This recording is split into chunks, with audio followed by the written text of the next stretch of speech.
Ljubljanica je čarobna reka, poleti prijetno hladna, pozimi pa nikoli ne zmrzne. Kulturni spomenik nacionalnega pomena ima številne neizkoriščene potenciale.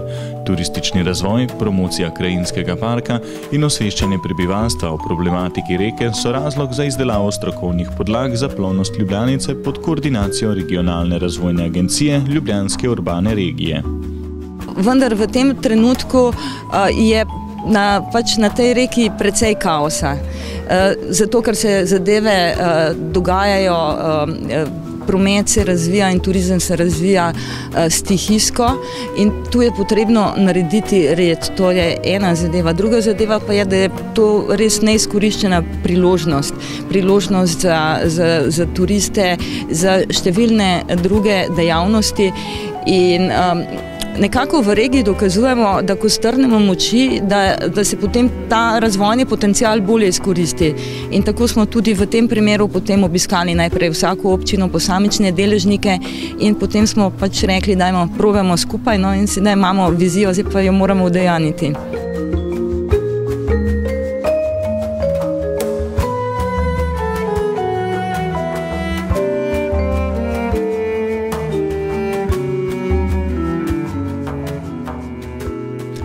V projektu sodelujejo 4 občine Ljubljanske urbane regije: Borovnica, Brezovica, Mestna občina Ljubljana in Vrhnika.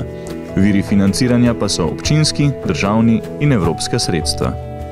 V našem konkretnem primeru gre za neko manjšo marino v naselju Podpeč, gre tudi za brv ob že obstoječem železniškem mostu in pa gre tudi za brod, ki naj bi bil vzpostavljen na eni izmed lokacij v Ljubljanici.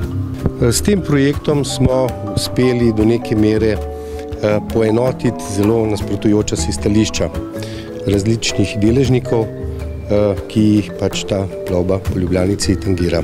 Konsenz med občinami, Krajinskim parkom Ljubljansko barje, ribiči, lovci, naravovarstveniki, turističnimi društvi, veslači in drugimi narekuje implementacijo celovitih rešitev v okviru načrta urejanja plovne poti in pristanov od Verda na Vrhniki do zapornice Moste na Ambroževem trgu v Ljubljani. Sklop programov, ki minimalno posegajo v naravo, temelji na 2 vrstah posegov. To so območja za komunalne priveze, ki so umaknjene izven struge Ljubljance, kot v obliki akvatorijev za rečnimi brežinami. To je ena stvar. Druga stvar so pa posegi v smislu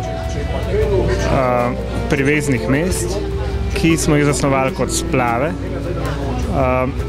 ki so hkrati tudi nosilci druge infrastrukture kot vstopne točke v krajinski park. V smislu javnih sanitarij, prostorov za odlaganje smeti